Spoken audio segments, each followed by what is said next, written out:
Hello students, welcome to RSD online classes. स्वागत है आप सभी का हमारे इस YouTube channel RSD online classes में। आज आप लोगों के लिए असाइनमेंट के सॉल्यूशन की सीरीज़ में मैं लेकर के आया हूं माह दिसंबर पाक्षिक मूल्यांकन नंबर 7, विषय है गणित और कक्षा है 10वीं। तो आइए शुरू करते हैं। सबसे पहले दिया हुआ है प्रश्न 1, घनाभ के कोरों की संख्या कितनी होती है? तो उत्तर है 12। प्रश्न 2 है बेलन का आयतन होता है, तो उत्तर है the pi r square l. प्रश्न 3 है संख्या 2, 4, 6, 8 का औसत होगा, तो उत्तर है 5। फिर प्रश्न 4 है दिए गए प्रेक्षणों में सबसे अधिक बार आता है, तो उत्तर है बहुलक। पांचवा है अर्धगोले के वक्र पृष्ठ का क्षेत्रफल क्या होता है? तो उत्तर आ जाएगा 2 पाई आर स्क्वायर। छठवां है घनाभ में कितने फलक होते हैं, खाली स्थान फलक होते हैं? तो उत्तर है 6 फलक होते हैं। सातवां है आंकड़ों के औसत को सांख्यिकी में क्या कहते हैं? तो उत्तर आ जाएगा समांतर माध्य कहते हैं। आठवां है व्यवस्थित प्रेक्षणों में आए मान के रो बीच में होता है, क्या कहलाता है? वो कहलाता है माध्यिकता। ठीक है। फिर प्रश्न 9 है उस बड़े से बड़े खंभे की लंबाई ज्ञात कीजिए जो 10 मीटर लंबा, 10 मीटर चौड़ाई और 5 मीटर ऊंचे कमरे में रखा जा सकता है। तो उत्तर दिया है कमरे की लंबाई बराबर ए मान लिया हमने, तो ए बराबर कितना दिया हुआ है 10 मीटर, कमरे की चौड़ाई बी बराबर 10 मीटर और कमरे की ऊंचाई सी बराबर 5 मीटर। तो बड़े से बड़े खंभे की लंबाई कितनी हो जाएगी? इसको निकालने के लिए हम कमरे का जो आकाशीय विकर्ण है उसकी लंबाई निकालेंगे, तो उसका मान कितना होता है √A square plus B square plus C square. तो मान रख दीजिए 10 का स्क्वायर, 10 का स्क्वायर, 5 का स्क्वायर, 100, 100 और 25, तो ये बराबर आ गया वर्गमूल 225 बराबर 15 मीटर। ठीक है। फिर प्रश्न 10, एक गोले का पृष्ठीय क्षेत्रफल ज्ञात कीजिए जिसकी त्रिज्या कितनी है? 21 सेंटीमीटर। तो कैसे हल करेंगे इसको? दिया हुआ है गोले की त्रिज्या r बराबर 21 सेंटीमीटर, पृष्ठीय क्षेत्रफल कितना होता है? 4 पाई आर स्क्वायर होता है। अब इस फार्मूले में मान रख दो 4 गुणित 22/7 गुणित 21 गुणित 21। हल करेंगे तो 5544 5544 वर्ग सेंटीमीटर उत्तर आएगा। प्रश्न है 11, निम्न आंकड़ों में बहुलक ज्ञात कीजिए। तो बहुलक कैसे ज्ञात करेंगे? जिसकी आवृत्ति सबसे ज़्यादा है, जो सबसे ज़्यादा रिपीट हुआ है। तो 70 सबसे ज़्यादा 3 बार आया है, तो आंकड़ों का बहुलक क्या हो जाएगा? 70। फिर प्रश्न 12 है आंकड़े 5, 6, 7, 8, 9, 10, 11, 12 का समांतर माध्य ज्ञात कीजिए। तो समांतर माध्य का सूत्र होता है x बार बराबर समेशन x बटे n। तो ये समांतर माध्य x बार से हम दर्शाते हैं, समेशन x का मतलब होता है राशियों का योग और n होता है राशियों की संख्या। तो ये सबको जोड़ दीजिए, राशियों की संख्या से भाग दे दीजिए, उत्तर आ गया 8.5। प्रश्न 13 क्या है? एक बेलन के आधार का क्षेत्रफल 154 वर्ग सेंटीमीटर है और ऊंचाई 10 सेंटीमीटर है, बेलन का आयतन ज्ञात कीजिए।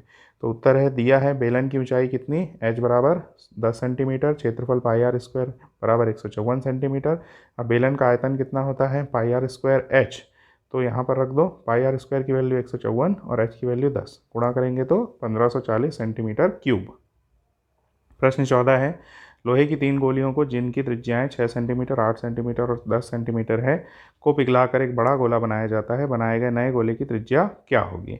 तो दिया है 3 गोलियों की त्रिज्याएं कितनी? R1 बराबर 6 सेंटीमीटर, R2 बराबर 8 सेंटीमीटर, R3 बराबर 10 सेंटीमीटर। माना ठोस यानी बड़े गोले की त्रिज्या कितनी है? Capital R।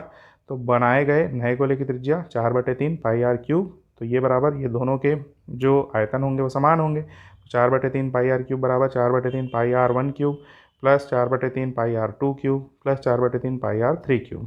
तो इसका मान जैसे का तैसा, यहाँ पर सब में से 4/3 पाई बाहर कॉमन निकल जाएगा, R1 cube plus R2 cube plus R3 cube बचेगा। अब R1 अब यहाँ से क्या है, दोनों साइड से 4/3 पाई कट जाएगा, तो कैपिटल R क्यूब बराबर R1 cube plus R2 cube plus R3 cube. ठीक है। तो सबके मान रख दीजिए, R1 का मान 6 है, R2 का मान 8 है और R3 का मान 10 है। सबको हल करेंगे तो 216, 512, 1000 जोड़िए तो 1728। तो आर क्यूब बराबर 1728 किसका तृतीय घात होता है? 12 का तृतीय घात होता है, यानी 12 का घन होता है। तो आर बराबर हमको कितना मिल जाएगा? 12 सेंटीमीटर। फिर आ जाइए प्रश्न 15 पे, निम्न सारणी में बहुलक ज्ञात कीजिए। तो दिया हुआ है इस तरफ आप देख सकते हैं, ये बच्चों की संख्या दी हुई है, इस तरफ 0 से 50, 50 से 100 और गेंदबाजों की संख्या दी हुई है। ठीक है।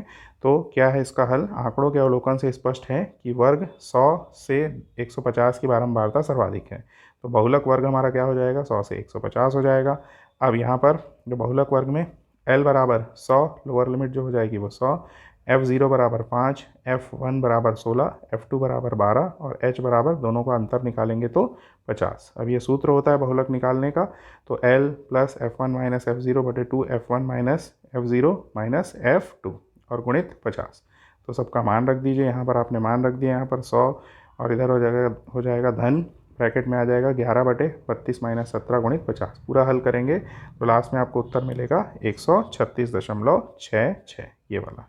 ठीक है, तो इस प्रकार से ये असाइनमेंट हमारा यहाँ पर आकर के समाप्त होता है। आई होप आपको ये वीडियो पसंद आया होगा, और ये जो असाइनमेंट है इसके हल को आप ज़्यादा से ज़्यादा इस वीडियो के लिंक को शेयर करिए अपने फ्रेंड्स के ग्रुप में, व्हाट्सएप ग्रुप में, और जो भी दोस्तों के ग्रुप है उसमें।